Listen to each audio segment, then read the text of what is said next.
Hi, hi everyone. Coming to myself, I am Charan Ram. నా పేరు చరణ్ రామ్ అండి. నా ఛానల్ వచ్చి రామ్ ఎపిక్ మూమెంట్స్ టీవీ. యాక్చువల్గా నా ఛానల్ నేను 2022లో స్టార్ట్ చేశాను, బట్ ఎప్పుడు కెమెరా ముందుకు రాలేదు. బట్ ద ఫస్ట్ టైం నేను కెమెరా ముందు వీడియో చేస్తున్నాను. యాక్చువల్గా నా వీడియోస్ మీరు డిస్క్రిప్షన్లో చూసుకుంటే నా వీడియోస్ చాలా ఉంటాయి. మీకు డిస్క్రిప్షన్లో నా ఛానల్లోకి లింక్ వెళ్ళి చూసుకుంటే మీకు మెయిన్ నా ఛానల్ ఉద్దేశం ఏంటంటే అంటే ఎవరి అంటే నా సమాజంలో జరిగే సోషల్ ఇష్యూస్ అయితే ఏమి, ఎడ్యుకేషన్ అయితే ఏమి, పిల్లలకి సాఫ్ట్వేర్ కోర్సెస్ అంటే ఏ పైన నేను ఒక అనాలిసిస్ లాగా నేను వీడియోస్ కంటెంట్ అయితే మీకు మంచి స్టఫ్ ఇస్తాను. అంటే ఈరోజు మన టాపిక్ ఏంటంటే ఫస్ట్ నేను కెమెరా ముందుకు చేస్తున్నాను కాబట్టి ఛాంపియన్స్ ట్రోఫీ గురించి ఫిబ్రవరి 19th స్టార్ట్ అవుతుంది కాబట్టి దాని గురించి కొద్దిగా ఒక వీడియో చేద్దామని మీకు వచ్చాను. ఇంకా ఒకసారి ఛాంపియన్స్ ట్రోఫీ అసలు ఏంది, ప్రాసెస్ ఏంది అని ఒకసారి ఒక డీటెయిల్గా కొద్దిగా చెప్పుకుందాం మీకోసం. యాక్చువల్గా ఛాంపియన్స్ ట్రోఫీ మనకు ఐసీసీ వన్డే వరల్డ్ కప్ మనకు 4 yearsకి ఒకసారి మనకు కండక్ట్ చేస్తుంటారు ఐసీసీ టోర్నమెంట్స్. బట్ ఇది ఐసీసీ ఛాంపియన్స్ ట్రోఫీ ఇది కూడా సేమ్ యాజ్ యూజువలీ. బట్ ఇక్కడ ఏంటంటే మనకు లాస్ట్ 2017లో జరిగింది ఇంగ్లాండ్లో. అప్పుడు పాకిస్తాన్ గెలిచింది ఫైనల్ మన ఇండియా పైన. అంటే ఆల్మోస్ట్ మనకు 8 years గ్యాప్ వచ్చింది మనకు ఛాంపియన్స్ ట్రోఫీ. అంటే వివిధ కారణాల వల్ల covid time, next T20 world cup, one day world cup last 2023లో మన ఇండియాలో జరిగింది. బట్ ఈ టైంలో మనకు పాకిస్తాన్ అండ్ యూఏఈ హోస్ట్ చేస్తున్నారు ఛాంపియన్స్ ట్రోఫీ. ఇంకా మనం ఒకసారి బలాబలాలు ఏ టీమ్స్ పాల్గొంటున్నాయి, అర్హత ఏంది వీటికి అనేది నేను ఒకసారి ఇండైరెక్ట్గా మీకు చెప్తాను, చూసుకోండి. ఇంకా ఛాంపియన్స్ ట్రోఫీ మనకు మెయిన్గా అన్ని టీమ్స్ దీనికి ఐసీసీ పార్టిసిపేట్ చేయకూడదు. కొన్ని క్వాలిఫై వన్డే వరల్డ్ కప్లో మనకు టాప్ 8 టీమ్స్ టేబుల్ పాయింట్లు వచ్చిన టీమ్స్ మనకి ఇక్కడ పర్ఫార్మెన్స్ మనకు అర్హత సాధిస్తాయి ఛాంపియన్స్ ట్రోఫీకి. సీరియల్ ప్రకారం చూసుకుంటే India, Pakistan, south Africa, Australia, England, Afghanistan, New Zealand, Bangladesh, ఈ 8 టీమ్స్ ఉంటాయి మనకు. ఇంకా యాజ్ 19th నుంచి మనకు స్టార్ట్ అయ్యే ఫస్ట్ మ్యాచ్ ఇంకా మనకు గ్రూప్స్ టూ గ్రూప్స్గా డివైడ్ చేశారు, 4 టీమ్స్గా. Group A Bangladesh, New Zealand, India, Pakistan. Group B Australia, England, South Africa, Afghanistan. ఇంకా మనకు ఒకసారి షెడ్యూల్ ప్రకారం చూస్తే ఫస్ట్ మ్యాచ్ పాకిస్తాన్, న్యూజిలాండ్. ఇంకా మన ఓవరాల్ చూసుకుంటే నా ప్రిడిక్షన్స్ ఉన్న టీం ప్రకారం 4 సెమీఫైనలిస్ట్ ఎవరంటే నేను ముందే చెప్తున్నాను. సెమీఫైనలిస్ట్ 4 టీమ్స్, టాప్ 4 ఉన్న 8 టీమ్స్లో India, New Zealand, Australia, last but not least underdog Afghanistan team.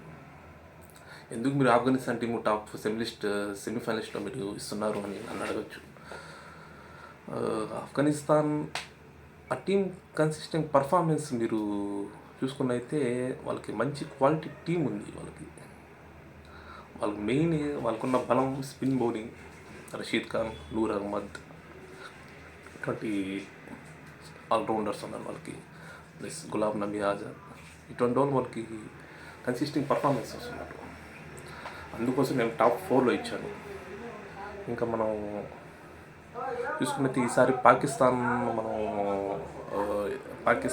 Host చేస్తుంది కాబట్టి ఇది చాలా అనివార్య కారణాల వల్ల చాలా ఇండియా మనకు తెలుసు సెంట్రల్ గవర్నమెంట్ మనకు పర్మిషన్ లేదు, పాకిస్తాన్కి వెళ్ళి మనం ఆడే అవకాశం లేదు మనకు. మనం మ్యాక్సిమం పాకిస్తాన్ వెళ్ళి కంట్రీలోకి వెళ్ళి ఆడే అవకాశం మనకు ఉండదు, మన గవర్నమెంట్ మనకు పర్మిషన్. ఆబ్వియస్లీ మనకు యూఏఈ మనం ఎక్స్ట్రా పెట్టుకున్నాం. మనం ఆడే మ్యాచెస్ అన్ని యూఏలో జరుగుతాయి. అబుదాబి, దుబాయ్లో మన మ్యాచెస్ అన్ని న్యూజిలాండ్తో, పాకిస్తాన్తో, బంగ్లాదేశ్తో. నేనైతే టచ్ చేస్తున్నాను మన ఇండియా ఈసారి కప్పు కొడుతుందని. రోహిత్ శర్మ, విరాట్ కోహ్లీకి మంచి సెండ్ ఆఫ్ ఇద్దామని కోరుకుందాం. ఎందుకంటే లాస్ట్ 2023 వరల్డ్ కప్లో మనం ఫైనల్లో ఆస్ట్రేలియా మీద ఓడిపోయాం కాబట్టి ఖచ్చితంగా వాళ్ళకి ICC trophy last T20 world కప్లో మనం గెలిచాము. ఈ వన్డే మ్యాచెస్లో కూడా వాళ్ళు కూడా మంచి ఇస్తారని ఆశ వ్యక్తిత్వం చేస్తున్నాను. ఇంకా మన టీమ్ వైజ్ కాంబినేషన్ చూసుకుంటే మన ఇండియా గురించి మనం మాట్లాడుకుందాం. నాకు మన ఇండియా స్క్వాడ్ కూడా బాగానే ఉంది.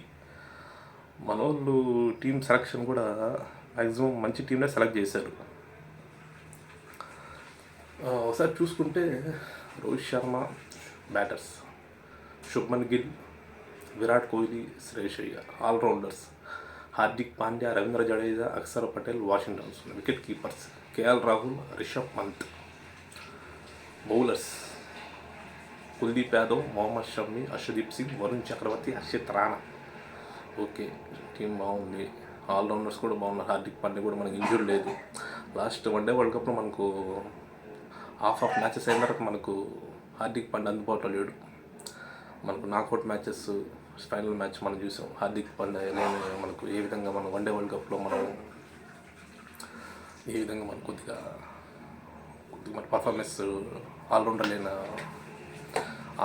మనకు ఉండాలి ఖచ్చితంగా. ఎందుకంటే batsmen who can bowl, batsmen who can at least 10 ఓవర్స్కి ఒక 5 ఓవర్స్ అని మినిమం హార్దిక్ పాండ్యా బౌలింగ్ చేయగలుగుతాడు. మిగతా 5 ఓవర్స్లో మనం ఎవరో ఒక పార్ట్ టైం బౌలర్ మనం ఇంకో 5 ఓవర్స్ అడ్జస్ట్ చేసుకోవచ్చు. అండ్ వన్డే వరల్డ్ కప్ అనేది మనకు తెలుసు 50 ఓవర్స్ గేమ్ కాబట్టి మెయిన్ బౌలర్స్ మనకు 4 ఉన్నా, ఒక పార్ట్ టైం ఒక 2 ఉన్నా వాళ్ళతో 5 మినిమం వేయించుకోవచ్చు మనం. ఇంకా నేను అనుకుంటున్నాను ఇంకా మన టీమ్ కాంబినేషన్ ఒకసారి మీకు ఇండియా టీమ్ 11 చెప్దామని. మన మ్యాచెస్ అని ఫస్ట్ ఆఫ్ ఆల్ దుబాయ్లో ఆడుతున్నాం కాబట్టి మనకు పర్లేదు. మనకు అది స్లో వికెట్ యాక్చువల్గా బేసికల్లీ స్లోగా ఉంటుంది. మనకు బుమ్రా లేడు, okay, no problem. Slow wicket కాబట్టి పేస్ వికెట్ అయితే మనం ఏదో పెద్ద లేదు అని మనం బాధపడవచ్చు. మన ఇండియా అయితే హోప్ కంఫర్టబుల్గా కప్పుకి వెళ్తుందని. ఈ ఫార్మేట్లో మనం బాగానే వన్డే ఫార్మేట్లో మనకు మన ప్లేయర్స్ కూడా మంచి రికార్డు ఉంది, ట్రాక్ రికార్డు. హోప్ డెఫినెట్గా మన వాళ్ళు కప్పుకి వెళ్ళాల్సి అనుకుంటున్నాను. ఇంకా బుమ్రా లేకపోయినా సరే మనోడు కాన్ఫిడెంట్గా ఆడతారు అనుకుంటున్నాను. మనకున్న మన గ్రూప్లో వచ్చి న్యూజిలాండ్ మనకు టఫ్ కాంబినేషను. మన గ్రూప్ ఇంకా న్యూజిలాండ్ మనకు టఫ్ కాంపిటీషన్. అండ్ పాకిస్తాన్ వచ్చేసరికి మనకు ఓకే, మనకు పోటీ ఇస్తారు. బంగ్లాదేశ్ మనం లైట్ తీసుకున్నా పర్లేదు, కానీ మనం బంగ్లాదేశ్ని కూడా ఐసీసీ ట్రోఫీలో అప్పుడప్పుడు మనకు షాక్లు ఇస్తుంటాయి. మనకు ప్రీవియస్ మనం వెళ్తే 2007లో వెస్టిండీస్లో జరిగిన వరల్డ్ కప్లో మనకు బంగ్లాదేశ్ కూడా మనకు వన్డే వరల్డ్ కప్లో మనకు షాక్ ఇచ్చారు, ఓడిచ్చారు ఒకసారి. డెఫినెట్గా మనం గ్రూప్ మ్యాచెస్లో మనం ఖచ్చితంగా మన వాళ్ళు దాటి సెమీఫైనల్లోకి వచ్చిందో మనకు అక్కడ నాకౌట్ మ్యాచెస్ మనకు కొద్దిగా టఫ్ కాంపిటీషన్ అయితే మనకు ఆస్ట్రేలియాని ఎప్పుడు తక్కువ అంచనా వేయకూడదు. వాళ్ళకి ప్యాట్ కమిన్స్లా లేడు అనుకోవచ్చు మనం, కానీ స్టీవ్ స్మిత్ లాంటి ఎక్స్పీరియన్స్డ్ ప్లేయర్ ఉన్నాడు వాళ్ళకి.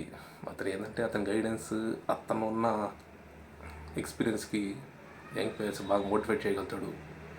అతను టాలెంటెడ్ క్రికెటర్ కాబట్టి మనం ఎవరిని తక్కువ అంచనా వేయకూడదు ఇప్పుడున్న ఆస్ట్రేలియా టీంను కూడా మనం. ఇంకా నాకు ఒకసారి మన ఇండియా టీం గురించి ప్లేయింగ్ 11 ఒకసారి మాట్లాడుకుందాం. ఓపెనర్స్ రోహిత్ శర్మ ప్లేయింగ్ 11 మాట్లాడు ఇండియా టీం గురించి. రోహిత్ శర్మ, శుభ్మన్ గిల్, 1 డౌన్ విరాట్ కోహ్లీ, నెంబర్ 4లో Shreyas Iyer, wicket keeper Rishabh Pant or KL Rahul అనుకుంటున్నాను. ఎస్టిమేషన్ రీసెంట్గా ఇంగ్లాండ్తో జరిగిన వన్డే సిరీస్లో కేఎల్ రాహుల్కి ఆపర్చునిటీ ఇచ్చారు కాబట్టి కేఎల్ రాహుల్గా మనం ఫస్ట్ చాయిస్ పెట్టుకుంటున్నారు. ఇంకా నెంబర్ 6లో వచ్చి మనకు హార్దిక్ పాండ్యా, నెంబర్ 7 వచ్చి రవీంద్ర జడేజా, ఇంకా 8 వచ్చి అక్షర్ పటేల్, అండ్ 9 వచ్చి మనకు కుల్దీప్ యాదవ్, అండ్ 10 వచ్చి మనకు అర్షదీప్ సింగ్, 11 షమి అహ్మద్. ఓకే, టీం అయితే బాగానే ఉంది. చూద్దాం, మనకు మంచి టీం ప్లేయింగ్ ఎలెవెన్ నేను చెప్పిన టీం అయితే ఖచ్చితంగా ఇప్పుడు మంచి పర్ఫార్మెన్స్ ఇస్తారని మనస్ఫూర్తిగా కోరుకుంటున్నాను. నెక్స్ట్ వచ్చే వీడియోస్ కూడా మనం మిగతా టీమ్స్ కూడా ఒకసారి అనలైజ్ చేసుకుందాం చెప్తున్నాను. Thank you very much guys.